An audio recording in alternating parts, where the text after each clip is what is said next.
정보가 있는 시사 토크쇼 장윤선의 팟짱.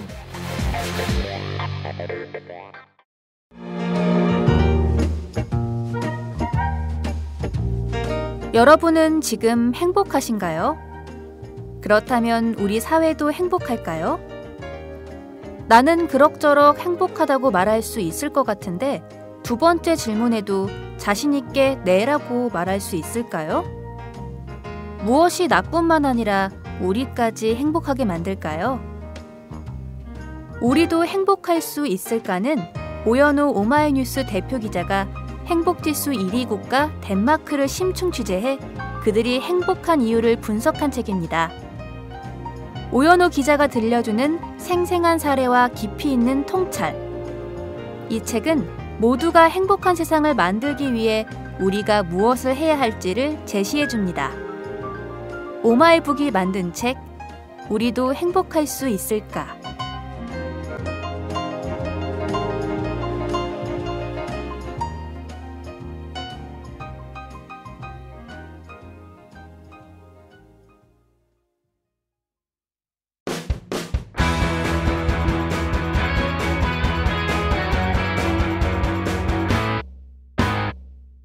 색깔 있는 인터뷰. 색깔 있는 인터뷰 시작하겠습니다. 그리스 사태 이후 향방을 결정한 유럽연합 정상회의를 앞두고 세계적인 경제학자들이 메르켈 총리에게 공개 편지를 보냈죠. 독일이 그리스 채무를 탕감해줘야 한다는 것이 핵심입니다. 그리스 최대 채권 국가인 독일은 과연 어떤 선택을 하게 될까요? 오늘은 그리스 그리고 유럽의 좌파 정치와 관련해서 서영표 노동당 정책위 의장, 제주대 사회학과 교수를 전화로 연결해서 자세한 말씀 듣도록 하겠습니다. 교수님 나와 계신가요? 예, 안녕하십니까? 네. 토마 피케티 그리고 제프리 sak스 같은 5명의 세계적인 경제학자들이 메르켈 총리에게 공개 서한을 보내서 화제가 되고 있습니다. 자, 우선 이 서한을 좀 어떻게 보셨습니까? 지금 상황에서는 당연하게 얘기할 수밖에 없는 그런 처방인 것 같은데요. 네. 좀 많은 경제학자들이 얘기하기로 네. 그러니까 유로 자체의 모델, 그러니까 구조적인 문제가 있다고 얘기를 하고 있거든요. 즉 예를 들면 쉽게 말하면 유로라고 하는 건 단일 통화지 않습니까? 네. 근데 단일 통화인데 단일 통화로 가기 위해서는 먼저 전제돼야 될 게 재정 통합이나 정치적 통합이 있어야 되는데 네. 유럽의 경우는 그런 게 없이 그 화폐 통합만 이루어진 상황이기 때문에 또 화폐 통합이 이루어진다는 건 단일 통화라는 거 아닙니까? 근데 단일 그렇죠. 통화인데 단일 통화권 안에 들어있는 국가들 중에 경제력이 강한 국가들과 약한 국가들이 있을 수밖에 없는데 그렇죠. 강한 통화를 유지하기 위해서 기준을 수렴하는 기준을 만들 수밖에 없는데 그 수렴 기준에 맞추기 위해서 경제력이 약한 국가들은 상당히 불리한 조건에 처할 수밖에 없는 거고요. 또 예를 들어서 지금 이 주류 언론이나 언론에서 계속 뭐라고 얘기하고 있냐면 그리스에서 방만하게 재정을 운영하고 네. 또 사회복지비가 많이 지출되고 있고 그다음에 그리스 사람들이 게으르고 돈 빌려가 써놓고 왜 갚지 않느냐 이런 식으로 하고 있지 않습니까? 그런데 사실 유로에 들어가게 되면 어떤 효과가 생기냐면 독일 같은 경우에는 소위 말해서 평가절하 효과가 있는 거죠. 그러니까 독일 수렴이 되니까. 근데 만약에 그리스 같은 경우에는 평가절상의 효과가 있는데 이게 어떤 의미인지는 다 아실 거 아닙니까?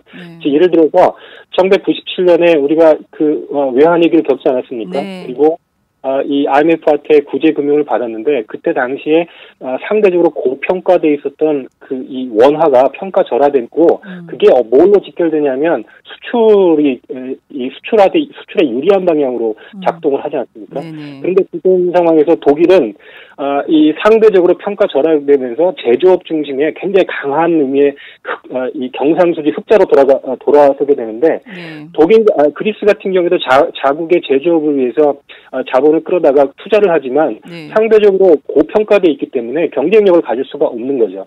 당연히 뭐 관광업이라든지 이런 식으로 갈 수밖에 없고 근데 문제는 뭐냐면 이 소위 말해서 금융자본이라고 하는 건 계속 투자가 돼야 되는데 그 투자되는 방향이 그리스라든지 뭐 이런 약한 나라의 국채에 투자가 되는 거죠. 그 국채라는 하는 게 위험이 상대적으로 높은데 이윤이 높기 때문에 그런 건데 그 상황에서 결국은 이 소위 미국발 이 외환위기 그러니까 금융위기가 닥친 거고요.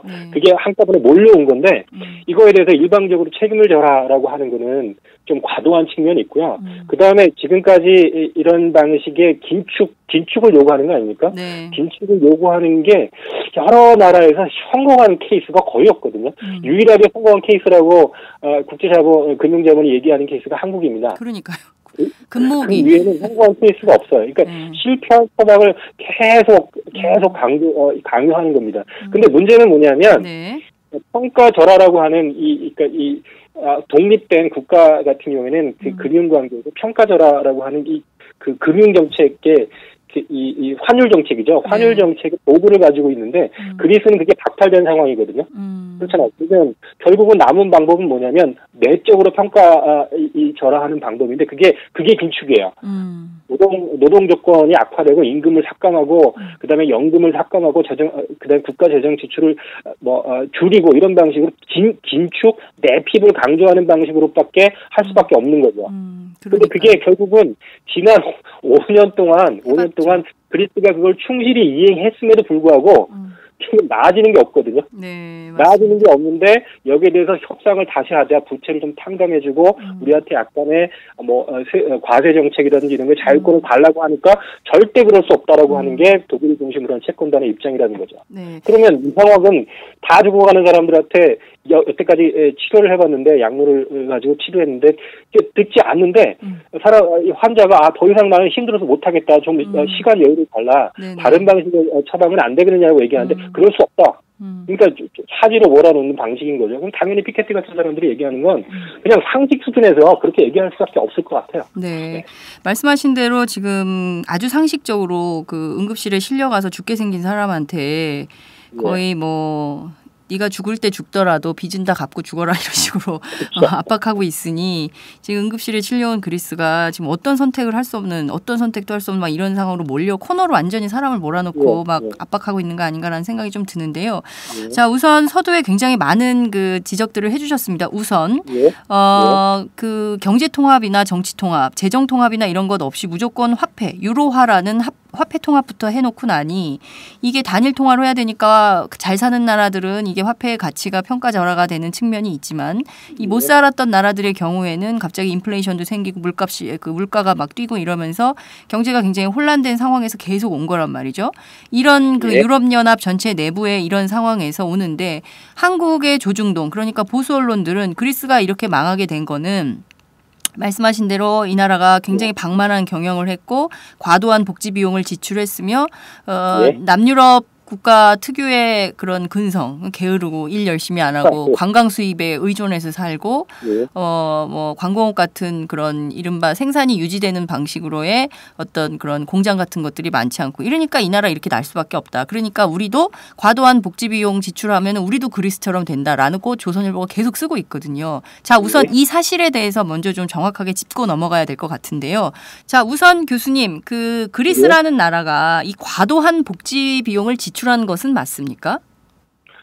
과도한 복지 비용이라고 말하기는 좀 어려울 것 같아요. 상대적으로 원래 그리스가 이 군부 독재하에서 이 빈부격차가 굉장히 심한 나라고 국가 부분이 굉장히 작은 나라였기 때문에 민주화 이후에 유럽 수준으로 가는 과정에서 좀 방만하게 그러니까 자기 국내에서 과세를 하지 않고 돈을 빌려다가 그런 식으로 확장을 했기 때문에 방만하게 보인 측면은 있을 수 있다고 생각해요. 그런데 상대적으로 유럽의 공식 통계인 유로스타트에 따르면 이 그리스 사람들이 유럽에서 가장 장시간 노동을 합니다. 유럽에서? 유럽에서 가장 장시간 노동을 하고요. 그다음에 임금 소득자가 있는 가정에서도 상당수가 빈곤선 이하로 생활을 하고 있어요. 이런 나라인데, 이런 나라한테 복지가 과도하고 방만하게 운영하고 그다음에 게으르고 이렇게 말하는 거는 사실은 말이 안 되는 건데, 문제는 지금 그리스 사태를 어떤 사람들은 뭐라고 부르냐면 미디어 전쟁이라고 합니다. 미디어 그러니까 전쟁이요? 이게 어떤 말입니까? 미디어를 통해서 계속, 쉽게 말하면 이런 거죠.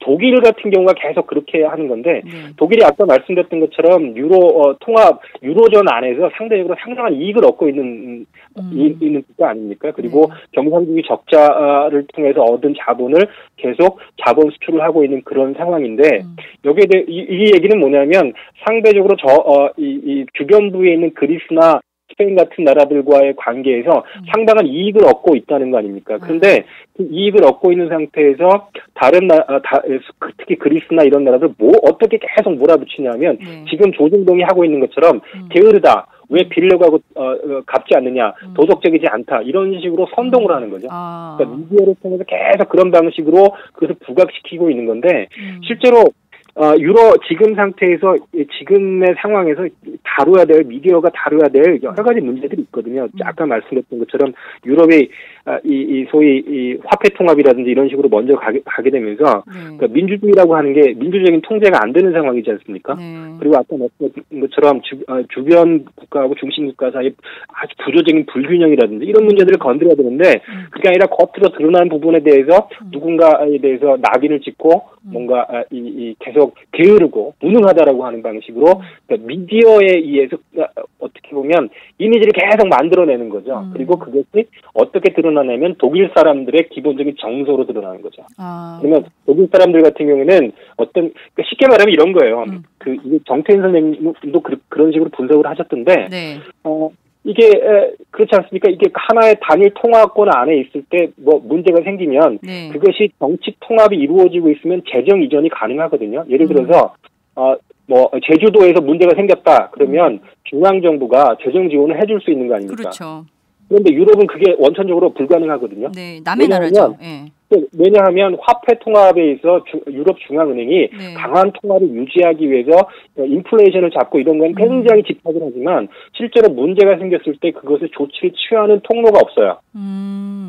그 유로 정상회 결국은 독일 같은 경우에 가장 이득을 취하는 집단 나라이기 때문에 상당적으로 지원을 해줄 수 있지 않겠습니까? 그런데 그게 원천적으로 봉쇄된 측면도 있고 그렇게 하려 하지 않는 거죠. 그리고 그것을 그렇게 하지 않은 이유를 뭘로 삼으려고 하냐면 그리스 사람들이 가지고 있는 문제점, 게으름, 방만한 재정 운영, 그리고 그걸 통해서 독일 사람들을 계속 그런 방식의 미디어에 노출시키는 거죠. 네.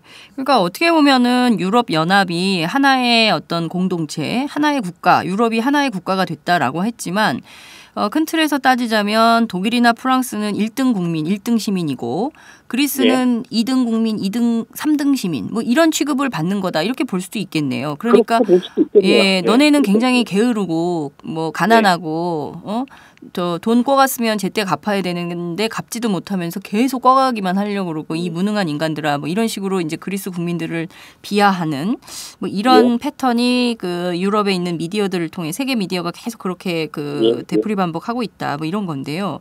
실제 이번에 그 피케티 등이 서한에서 제일 강조했던 것이 청년 실업하고 빈곤선 이하에서 살아가는 그 그리스 어린이들의 걱정이었던 것 같습니다. 그러니까 실제로 보면 청년 실업이 55% 정도라는 거죠. 그러니까 그 청년의 절반 이상이 지금 실업 상태에 있고 60%까지 잡는 경우도 있더라고요. 60%요. 그러면 10명 중에 10명 중에 6명이 직장이 없다, 일을 못한다 이런 상태고 그 빈곤선 아래라고 하면 우리가 생각하기에는 아프리카나 라틴 아메리카 이런 정도라고 생각했는데 유럽에서 빈곤선 아래 살아가는 아이들, 어린이들이 40%나 된다. 이건 굉장히 황당하기도 하고 굉장히 끔찍한 현실인 건데 정말 그리스 경제 상황이 어떤 건지 우리 국민들은 잘 모르거든요.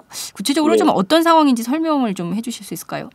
거리에서 그냥 직장인들 같은 경우도 쓰레기통을 뒤져서 햄버거 버려진 걸 먹고 이런 정도의 모습들이 나타나고 있다고 하지 않습니까? 그러니까 이게 허리띠를 졸라 매다 못해서 이제는 더 이상 못 살겠다라는 상황으로 치닫고 있는데 더 허리띠를 졸라 매라 이렇게 얘기하는 그런 상황이 아닌가 싶어요. 네, 말씀하신 대로 지금 굉장히 극단적 벼랑 끝 상황에 몰려있는 그리스 국민들의 심정이 결국 이번에 투표 결과도 만든 거 아닌가라는 생각이 좀 드는데요. 제프리 삭스는 이번에 이 사태를 그 시체가 개혁을 할 수 있겠냐. 시체는 개혁을 못한다. 이렇게 사실상 그리스를 거의 죽은 사람의 비유를 했습니다. 교수님께서는 레디앙 기고문을 통해서 환자의 그리스를 비유하셨는데요. 자, 그렇다면 이것을 조금 더 쉽게 설명을 한다면 앞서 좀 살짝 설명을 해주셨지만 환자, 병원, 제약회사의 관계로 교수님께서 아주 쉽게 설명을 해주셨던데요. 다시 한번 좀 부탁을 드릴게요. 이런 거죠. 뭐 그리스라고 하는 환자가 있는데 네. 그 병원에 입원한 거 아닙니까 지금? 네. 근데 이 병원은 제약회사하고 결탁이 되어 있는 거고요. 그러니까 병원이라고 하는 건 그리스 정부겠죠. 네.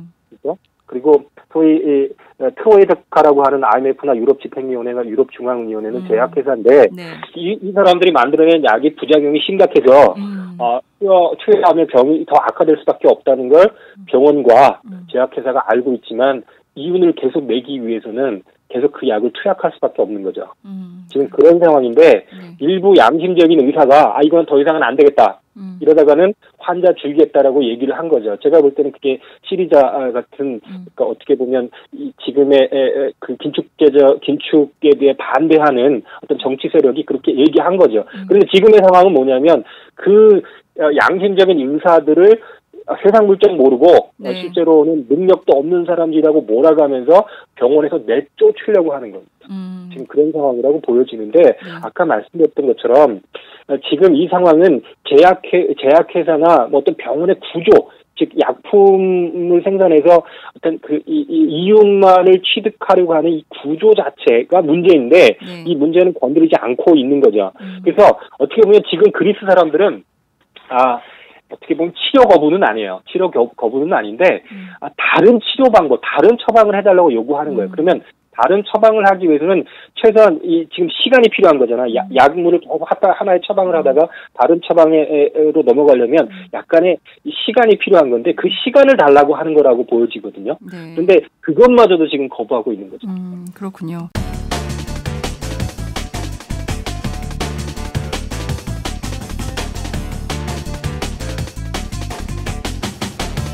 장윤선의 팟짱. 자, 앞서 교수님께서 그 그리스 국민들, 그러니까 일반 평범한 직장에 다니는 직장에 있는 사람들의 경우에도 쓰레기통을 뒤져서 햄버거 남은 것을 먹어야 되고 아이들이 이제 빈곤선 아래서 살아가고 청년들이 직장이 없는 경우가 뭐 60%가 되고 굉장히 이제 그 극단적인 경제 상황에서 이대로는 못 살겠다. 그리고 5년 동안 IMF 등 국제 채권단이 요구하는 대로 긴축 프로그램 해봤는데 우리의 삶은 나아지는 것이 없다라는 것 때문에 시리자를 선택했던 거 아닌가 올 초에 말이죠. 이제 이런 분석들이 나오는데요. 과거의 그리스 정권 굉장히 부패한 정권이었다 이런 얘기들도 나오던데요. 이 시리자라는 그 좌파 정치 그룹이 나올 수밖에 없었던 배경 이런 정치적 상황은 좀 어떤 것이었나요?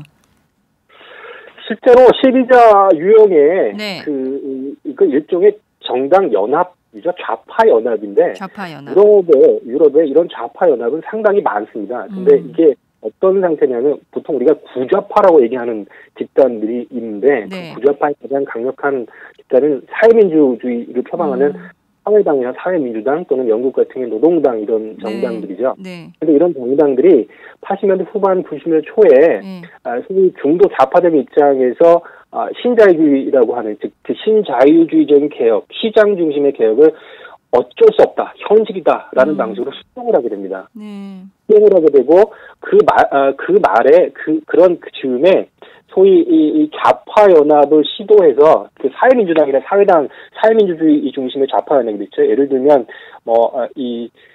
이 프랑스의 미테랑 정부라든지 또는 70년대 중반에 영국의 노동당 정부, 그러니까 이 윌슨 정부라든지 이런 정부들이 이 신자유주의적인 물결에서 뭔가 반대하려고 시도를 했는데 그 방식이 뭐냐면 굉장히 이미 시효 만료된 케인즈주의적인 개입국가 정책이었습니다. 그런데 가다 보니까 그 정도 가지고는 근본적인 해결책이 안 되는 거죠. 그리고 스스로가 신자유주의를 실제 자신의 좌파 정권이 신자유주의를 도입하는 이상한 상황이 벌어지는 겁니다. 그렇게 되니까 상당수의 좌파들이 빠져나갑니다. 그러니까 정책 환멸을 느낀 거죠. 근데 그게 어떤 상황을 겹치냐면 동유럽 사회주의권 몰락하고 겹치니까 이게 지적인 공황 상태에 빠지는 거죠. 이게 공백 상태가 되는데, 근데 문제는 뭐냐면 소위 중도 좌파하고 우파가 연합한 신자유주의적인 정책이 드러난 가져온 사회적인 양극화라든지 문제들이 가시적으로 드러나는 시점이 90년대 말에서 2000년 초거든요. 이때쯤 되면 이게 기존의 공산당과 또는 사회민주당, 중도 좌파 정당과는 다른 뭔가 새로운 모습의 정당의 모습을 보여주지 않겠느냐라고 하는 시도들이 나오는 거죠. 이들을 상대로 한 뭔가 우리의 힘을 가져야겠다. 그러니까 그것의 가장 대표적인 케이스가 90년대 초반에 만들어졌던 그러니까 이 이탈리아의 재건공산당 같은 경우죠. 이게 신좌파에서 기존의 마르크시스트들하고 신사회운동에 참여했던 사람들과 뉴레프트라고 신좌파라고 표현되는 사람들이 동거하는 일종의 연합정당인데, 이런 연합정당들이 유럽에 상당히 많이 만들어집니다. 또 하나의 선택은 이게 녹색하고 좌파가 결합된 정록의 형태로 가야 되지 않겠느냐라고 해서 녹색당으로 결집하는 시도들이 있기도 합니다. 그런데 문제는 뭐냐면 이러한 대한적인 좌파들이 전부 다 소수라는 거예요.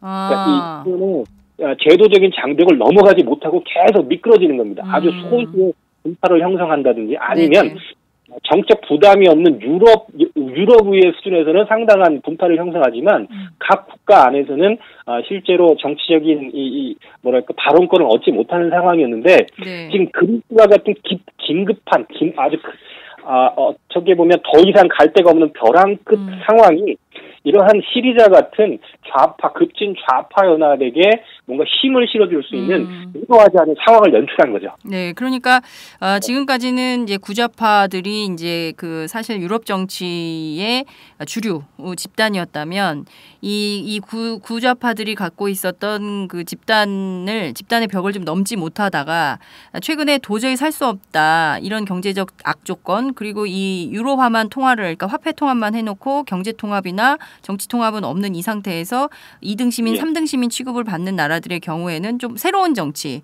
그러니까 또 다른 세계, 또 다른 정치는 가능하다라는 거를 보여주자는 차원에서 시리자 같은 선택을 했다. 그리고 이번에 국민투표의 결과도 그 일환이다. 이렇게 볼 수 있겠네요. 예, 그렇게 볼 수는 있지만 완결된 형태 또는 성공이라고 말하기는 어렵고요. 아직 출발 지점 이제 출발하고 있다. 자, 그런데 지금 보면 올해 시리자가 이렇게 뜨는 것도 굉장히 놀랐지만 그리고 스페인의 포데모자인가요? 포데모사.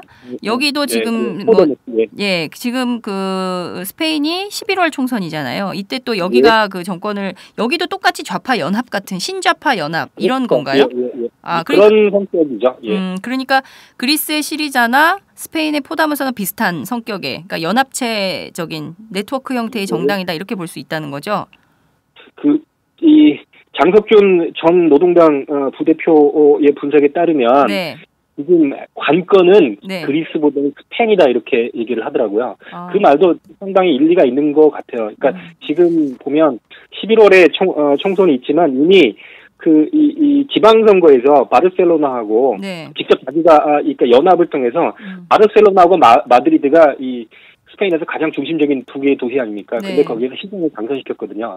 그리고 지금 계속 지지율이 올라가고 있기 때문에 지금 이런 상황에서 11월 총선에 스페인이 어떻게 될지 모르는 거죠. 그러니까 당연히 독일이라든지 채권단의 입장에서 보면 이 그리스의 치프라스 정부를 어떤 식으로든지, 그러니까 어떻게 보면 파국으로 몰아가서 말 안 들으면 이렇게 될 수밖에 없다라고 하는 어떤 쇼케이스의 형태로 좀 압박을 가하려고 하는 그런 의도도 있는 것 같아요. 지금. 그러니까 유럽 전체에서 보면 그리스는 좀 작은 나라고 스페인은 굉장히 덩어리가 큰 나라이기 때문에 그렇죠. 여기에서 그동안 그 유럽 정치의 그 주류였던 구자파가 무너지고 신자파가 득세하는 방식으로 가면 유럽 정치 전반이 흔들릴 수 있기 때문에 그것은 안 되겠다라는 차원으로 독일, 프랑스 그러니까 이를테면은 EU의 리더 국가라고 해야 됩니까? 정치적으로 좀 그러니까 뭐 잘 살고 있는 이런 나라. 프랑스, 이탈리아가 가장 큰 나라죠. 그러니까 왜냐하면 영국은 지금 유로존에 들어가 있지 않기 때문에 그러니까 EU의 회원국이긴 하지만 유로존에 들어가 있지 않거든요. 그러니까 지금 그 가장 큰 영향력을 행사할 수 있는 나라인데요. 그래 독일하고 프랑스하고 이탈리아하고는 좀 격차가 좀 있죠. 그렇군요. 자, 이 굉장히 재밌네요. 사실 한국의 유럽 정치에 대해서 그렇게 막 그 전문가라고 할 수 있는 분들이 많지 않기 때문에 저희가 이번에 교수님 모실 때도 굉장히 어려움이 있었는데요. 여하튼 지금 보면 그 그리스 정치도 굉장히 재미있고 또 스페인의 정치가 앞으로 어떻게 될지 그것도 굉장히 주목되는 바이고 그리스와 스페인의 선택이 향후 남유럽 전체 국가에 미치는 영향 이런 것들은 어떻게 될까 이것도 굉장히 재미있는 포인트인데요. 어찌됐든 그리스 국민들이 지금 이렇게 상황에 몰리면서 스페인도 지금 사실 경제적으로 굉장히 어려운 나라 지 않습니까? 그리스도 스페인도 경제 사정이 좋은 것은 아니잖아요, 그렇죠? 네, 따라서 스페인도 그리스와 같은 선택을 할 가능성이 높다 이렇게 봐야 될까요? 그거는 보고 봐야 될 것 같은데 지금 섣불리 얘기할 수 있는 성질의 것은 아닌 것 같아요. 네, 그렇군요. 알겠습니다. 지금 보면 교수님께서 진단해 주신 대로 단일 통화인 유럽 연합 안에서 그리스가 앓고 있는 이 문제는 굉장히 심각한 상황인데 이것을 어찌됐든 독일, 프랑스 그러니까 리더 국가들이 좀 해안, 이른바 똘레랑스를 좀 발휘해서 그리스를 좀 구해내야 되는 거 아니냐 이런 얘기들이 나오고 있는데요. 실제로 이렇게 해야 되는 어떤 정치적인 이유 이런 것들도 좀 있을까요? 유럽이 공동체라면. 지금 상황이 근데 사실은 프랑스하고 독일이 같은 생각을 하는 것 같진 않아요. 그러니까 이 독일 같은 경우는 엄격한 의미에서 이게 그 화폐주의라고 통화주의라고 얘기하는 그 신자유적 원칙을 고수하고 그다음에 아까 처음에 말씀드렸던 것처럼 그러니까 이 재정 이전이나 이런 거에 대해서 아주 엄격한 기준을 적용하려고 하거든요. 즉 문제가 생기면 그 나라에서 해결하라는 건데 이 프랑스 같은 경우에는 뭐 유로 본드라든지 이런 걸 만들어서 그러니까 예를 들면 미국 같은 게 연방국가지 않습니까? 연방국가인데 연방준비은행이 있지 않습니까? 그리고 각각의 주에서 문제가 생기면 연방준비은행이 재정을 지원을 해준다든지 이런 방식으로 즉 수합을 통해서 부실 채권을 국채로 바꿔준다든지 이런 방식의 개입을 할 수 있지 않습니까? 그런데 아까 처음에 말씀드렸던 것처럼 유럽은 원천적으로 그게 봉쇄되어 있는 상황인데 프랑스 같은 경우는 그런 방식의 어떤 것을 도입할 필요가 있지 않겠느냐. 그래야만 앞으로 소위 말해서 이 정치적 통합, 재정 통합까지 나갈 수 있는 어떤 그런 방향으로 나가지 않겠느냐라고 생각을 하는 것 같아요. 근데 독일이 중심이 되는 이 생각이라고 하는 건 철저하게 금융자본 내지는 초급 자본의 이해를 대변하는 그런 방식인 거죠. 물론 이 둘 사이의 차이는 신자유주의적인 유럽을 만드는데 방법의 차이고 절차의 차이지만 지금 당장에서는 약간의 차이는 있을 수 있다고 보여지고요.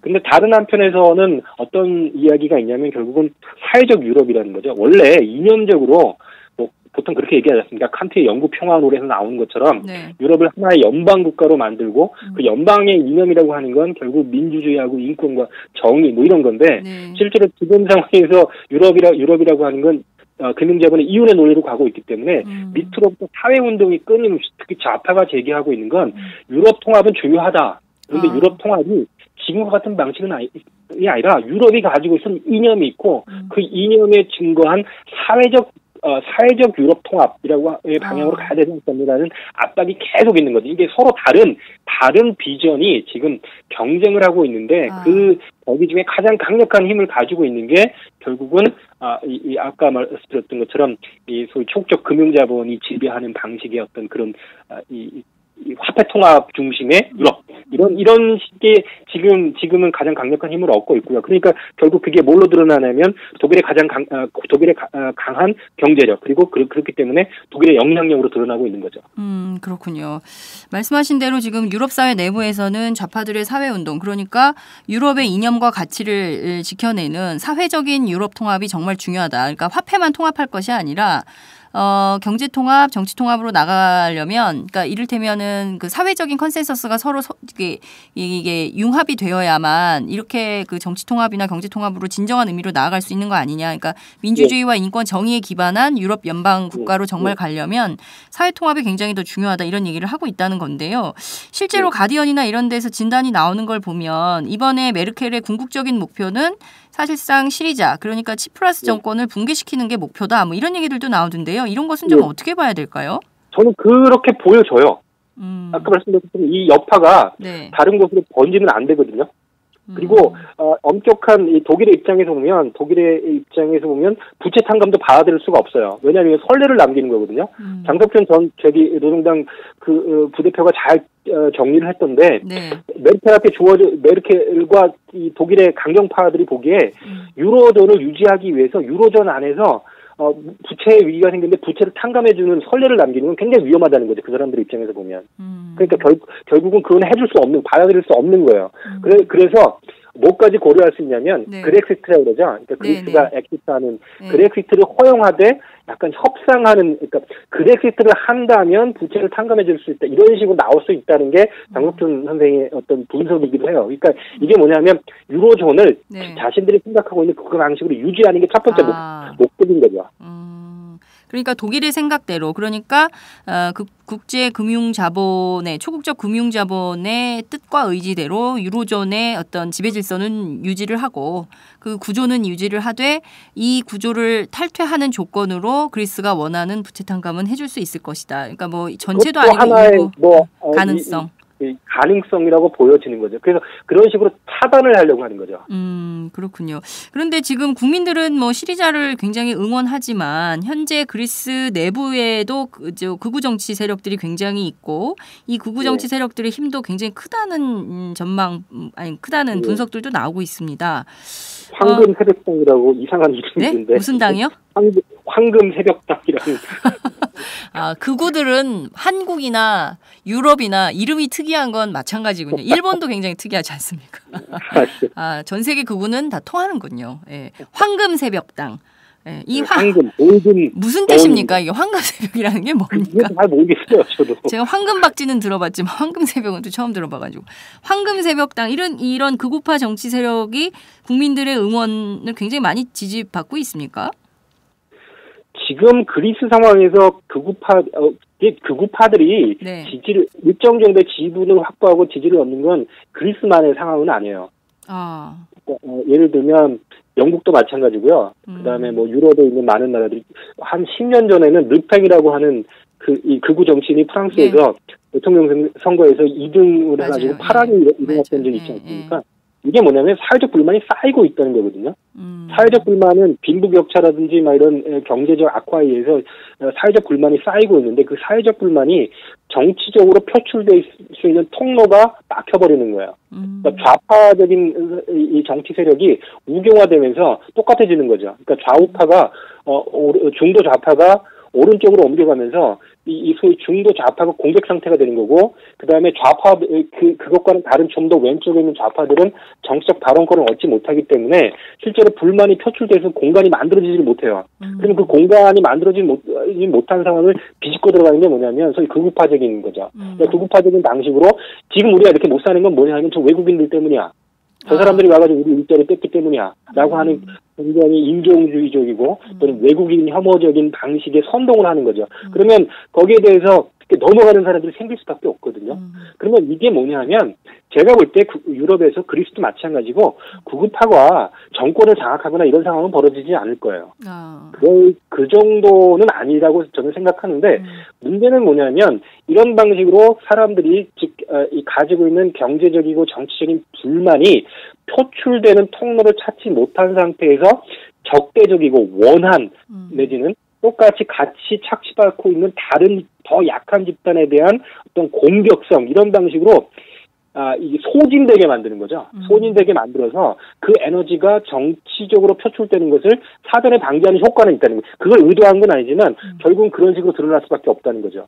그리스에서도 지금 만약에 독일과 메르켈이 의도한 대로 치프라스의 시리자 정부가 몰락을 하거나 축출이 되고 난 다음에 네. 결국 좌파가 공백 상태가 있지 않겠습니까? 그러면 그 상황에서 사람들이 가지고 있는 불만이 이 황금 새벽당은 거의 공개적으로 나치 문양을 사용하고 나치를 추종하고 파시스트라고 규정된 본인들은 아니라고 얘기하지만 실제로 거의 그렇거든요.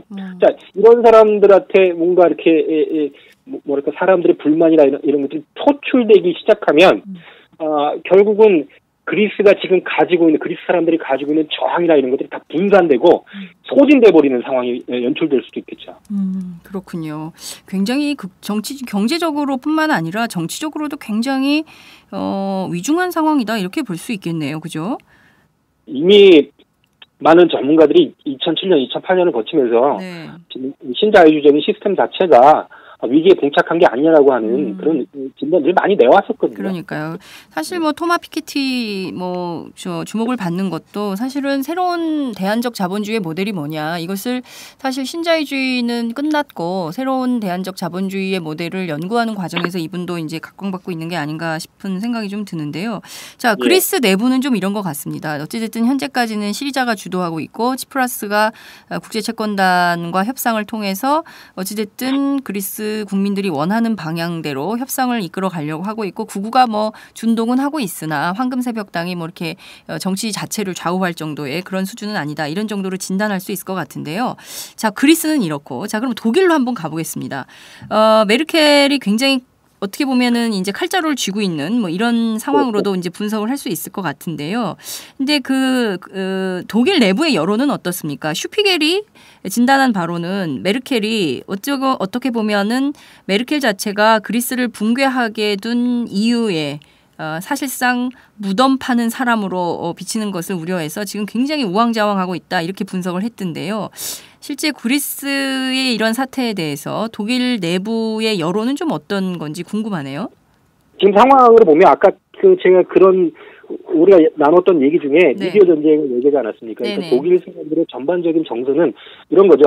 예를 들면 아까 비유를 하자면 아까 제가 이 한국을 예를 들지 않았습니까? 제주도가 있는데 제주도가 재정적으로 문제가 생기고 문제가 생기면 결국은 중앙정부에서 지원을 해줄 수밖에 없지 않습니까?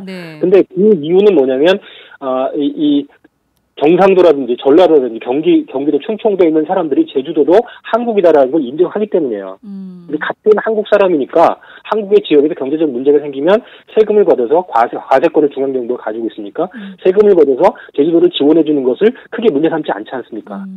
그런데 지금은 유럽은 그런 상황이 아니기 때문에 그리스에게 독일 사람들이 낸 세금을 그리스의 이 매체 문제를 해결하기 위해서 지원을 한다는 걸 받아들일 수가 없는 거죠. 독일 사람들이. 그리고 그걸 계속 아까 말씀드렸던 것처럼 조장하고 있는 겁니다. 상대적으로. 그냥 있어도 자기 돈을 자기가 낸 세금을 자기하고 전혀 상관없는 다른 나라 사람들한테 지원한다는 걸 용인할 수 없는데 여론에서는 계속 끊임없이 저 사람들은 게으르고 저 사람들은 나태하고 저 사람들은 방만하게 운영했고 이런 식으로 하니까 독일 사람들은 당연히 저 사람들한테 내 돈 쓰는 거 원하지 않는 거죠.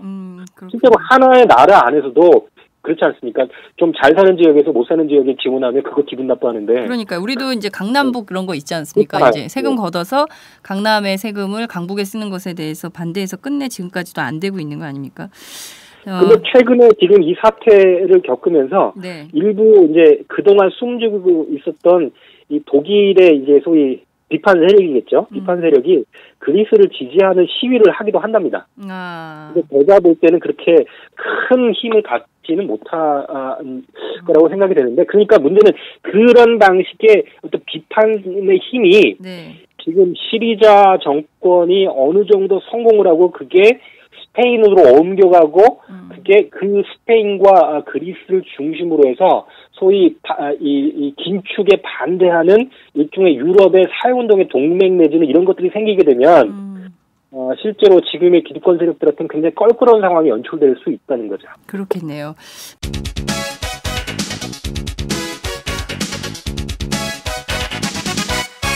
장윤선의 팟짱.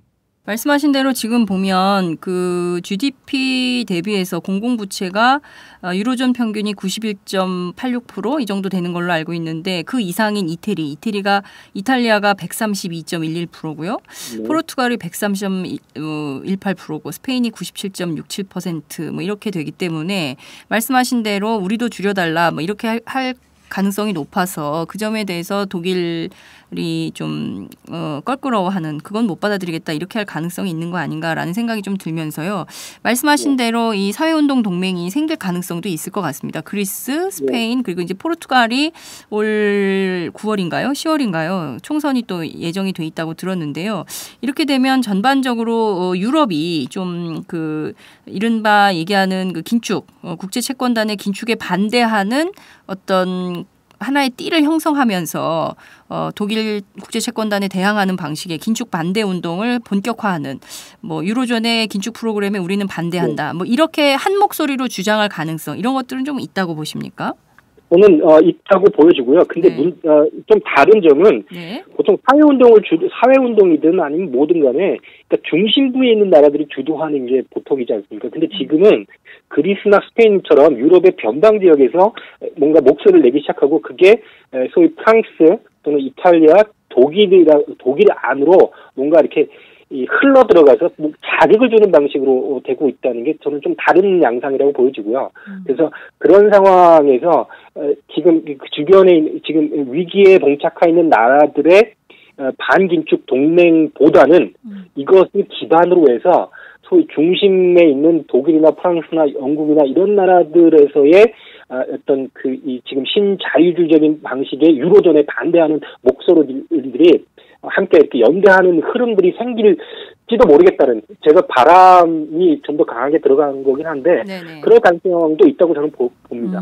네, 알겠습니다. 말씀하신 대로 지금 상황을 보면 반기축 동맹보다는 어쨌든 독일이나 프랑스 내부에서 신자유주의에 반대, 유로존에 반대하는 세력이 나와서 그들과 연대하게 된다면 그 힘은 굉장히 커질 것 같다. 이런 입장을 말씀해 주셨습니다. 자, 그런데 지금 제일 주목되는 이번 그리스 사태에서 제일 주목되는 나라가 바로 러시아인 것 같습니다. 러시아하고의 그리스가 예컨대 그렉시트가 일어나서 그리스가 뭐 러시아하고 정치적으로 연대할 그런 가능성도 있을까요? 그거를 뭐 미국이 우려해서 사실 IMF를 움직였다 뭐 이런 얘기도 있더라고요. 일단은 러시아에 대해서 미국이 신경을 쓰고 있는 건 맞는 것 같아요. 그러니까 독일 쪽에 좀 압박을 넣는 것 같은데 어떻게 보면 뭐 꼭 그런 의심의 눈초리로 볼 수는 없겠지만 이 스티글리츠라든지 크루그만이라든지 이런 사람들이 또 강도 높은 이야기를 하지 않습니까? 그리고 IMF에서도 약간 중재하려고 하는 시도들을 하고 있는데 그런 게 다 그런 고려가 있지 않는가. 일단 그런데 지금 이 국민투표에서 반대가 60%가 넘으니까 그렇죠. 중국 정부하고 러시아 정부에서 축전을 보냈다는 쿠바하고 축전을 보냈다는 얘기를 들었습니다. 쿠바, 러시아, 중국. 네, 갑자기 냉전 시대로 세계가 돌아가고 있나 이런 생각이 막 드는 상황인데요. 어찌됐든 지금 남유럽을 그리스를 중심으로 한 남유럽발 좌파 정치가 굉장히 다시 한번 또 힘을 좀 발휘하는. 왜냐하면 경제 상황이 너무 어려우니까요. 이대로는 못 살겠다. 갈아보자, 엎어보자. 다시 한번 새로운 대안의 민주주의를 만들어보자. 이런 주장들, 새로운 대안의 자본주의를 만들어보자. 이런 주장들이 나올 수 있을 것 같습니다. 한국적 현실도 물론 이제 그리스와 비교하면 우리는 굉장히 괜찮은 나라이긴 합니다만 지금 가계부채가 1,000조가 넘은 지가 굉장히 오래됐고요.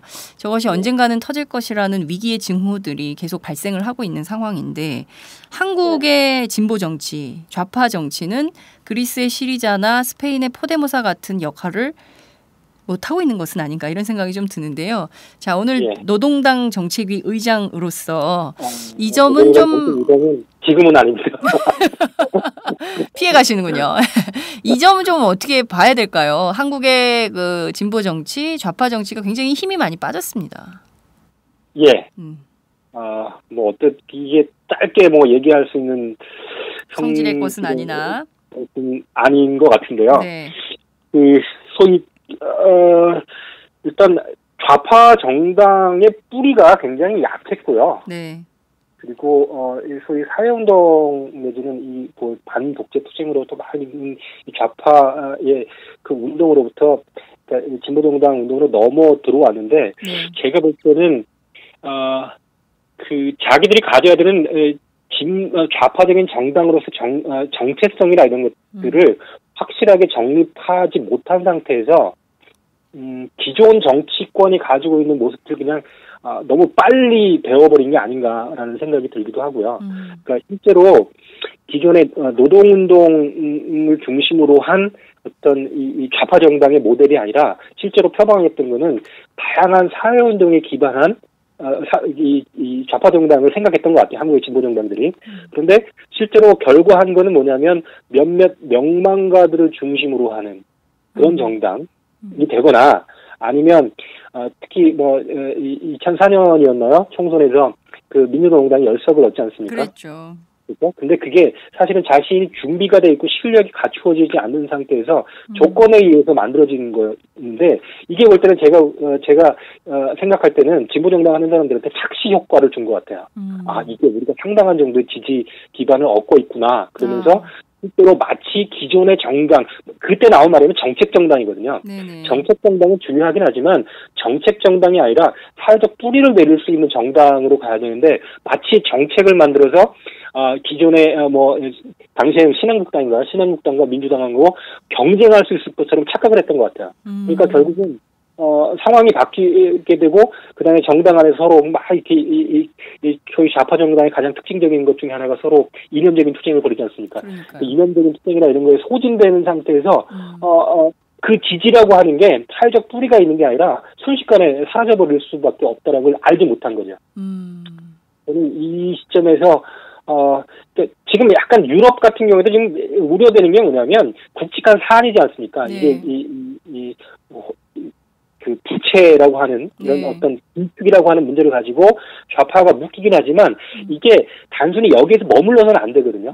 그러니까 기존의 구좌파라고 했던 공산당과 사회당, 사회민주당과 네. 그리고 이 보수적인 정당과는 다른 방식의 정당의 형태 이런 것들을 만들어내고 이 대안적인 큰 것도 있지만 작은 방식의 여러 가지 다양한 실험들을 포괄하고 포용할 수 있는 정당의 모델이나 형태나 활동 방식을 만들어야 되는데 유럽도 지금 굵직한 사안에 몰려가면서 그러한 뿌리 내리기를 할 수 있는 생각을 할 수 있는 여지가 없는 상태에서 막 진행되고 있다는 거죠. 그러면 이게 좀 우려스럽긴 해요. 계기이긴 한데 네. 전화위복의 계기이긴 한데 이 계기를 통해서 뭔가 다른 방식의 운동들을 만들어가는 과정들이 필요하다는 거죠. 그런데 지금 보면 한국의 좌파들 중에 또 몇몇 분들은 포데모스나 시리자가 마치 대안인 것처럼 얘기해요. 그렇게 얘기하시죠. 그리고, 예, 그거를 그냥 가져다가 쓰면 될 것처럼 얘기하거든요. 이건 굉장히 위험한 발상이죠. 그렇죠. 저는 간접적으로 시리자가 성공을 한다면 네. 지금과는 다른 방식의 모든 것은 불가능하다고 얘기했던 즉 국제자본이라든지 강대국들이 불가능하다고 얘기했던 것이 가능할 수 있다는 희망을 주는 거지 그 모델을 그대로 가져다가 쓴다든지 또는 그게 마치 모든 좌파 정당들이 따라야 될 모델이다 이런 건 아니거든요. 그렇습니다. 지금 교수님 말씀을 들으니까 장하성 고려대 교수님 말씀이 생각이 나는데요. 한국에서 피케티 열풍이 불지 않았습니까? 그래서 너도 나도 21세기 자본을 보고 우리도 이렇게 해야 된다라고 주장을 했는데 당시에 제일 장하성 교수가 강조했던 게 바로 그것이었습니다.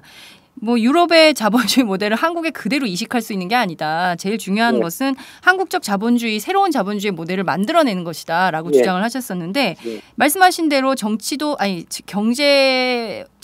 경제처럼 똑같이 이식할 수는 없죠. 그렇다면 한국적 현실에서 새로운 어떤 그 형태의 신사회 운동 또 새로운 형태의 대안적인 좌파 정당 혹은 진보 정당 이런 것들이 요구되는 때다. 이런 고민이 좀 근본적으로 지금 출발이 돼야 된다. 닥쳐서 그리스처럼 경제 위기에 닥쳐서 국민들이 쓰레기통 뒤져서 햄버거를 먹어야 되는 그런 상황에서 새로운 정치에 대한 이런 걸 낼 게 아니라 지금부터 좀 차분하게 네트워크 형태의 정당 구조, 새로운 형태의 정당 구조를 좀 고민할 때다. 이런 말씀을 주신 걸로 이해해도 될까요? 저는 몇 가지 키워드가 있다면 그건 하나는 녹색이고요. 네. 하나는 지역 정치에 기반한 대중정당이라고 생각을 합니다. 그래서 뭔가 이윤이 아니라 사람들이 가지고 있는 욕구를 충족시킬 수 있고 스스로가 뭔가 정치적 주체가 될 수 있는 방식의 네. 뭐 놓을 수 있는 놀이판을 만들어 준다고 할까요?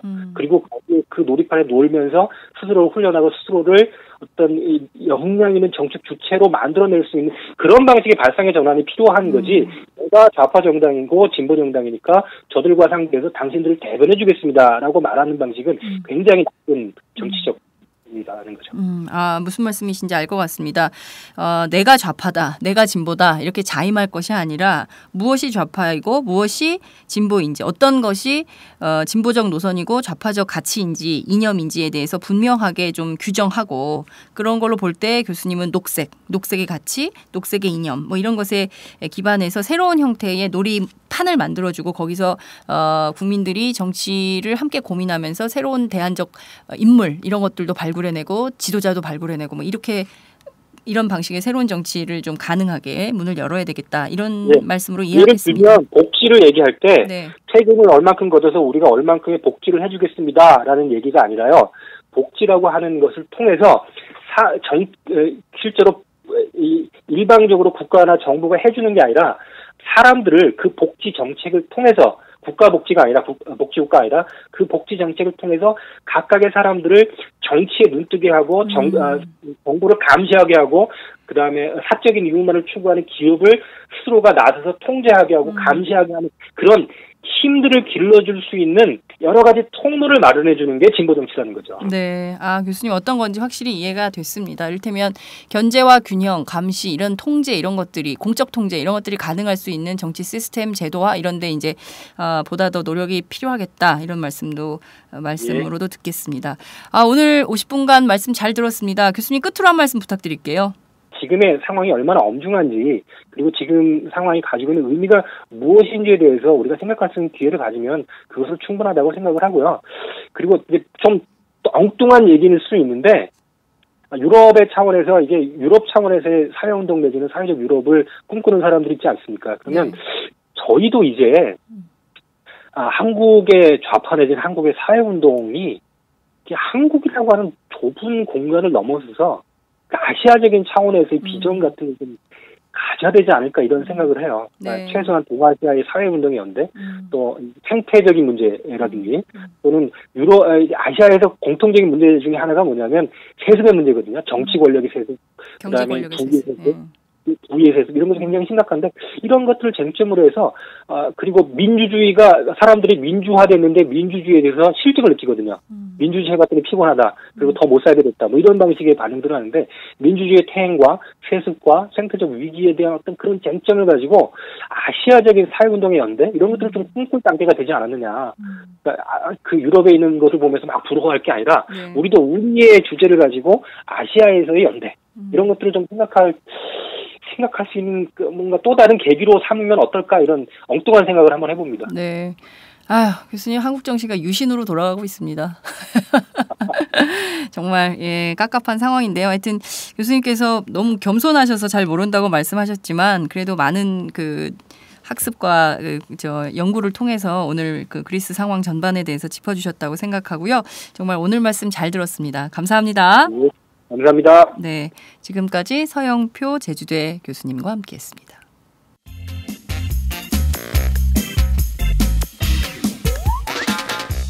매일 정오, 여러분의 점심시간 맛있게 씹어드실 뉴스를 보내드리는 장윤선의 팟짱. 매일나 신선한 뉴스를 맛보고 싶으시다고요? 보수 언론이 대충 훑고 지나간 뉴스, 그 이면의 진실을 알고 싶으시다고요? 그렇다면 여러분의 곁에 장윤선의 팟짱이 있습니다. 좋아요와 구독하기로 응원해주세요. 포털사이트 검색창에서 장윤선의 팟짱을 치거나 모바일 앱스토어에서 팟빵 클릭 후 장윤선의 팟짱을 들러주세요. 요거 재밌네 할 때는 과감하게 좋아요를 눌러주세요. 여러분의 꼼꼼한 사랑이 팟짱을 키웁니다. 장윤선의 팟짱, 애청자 여러분, 좋아요와 구독하기 꼭 부탁드립니다.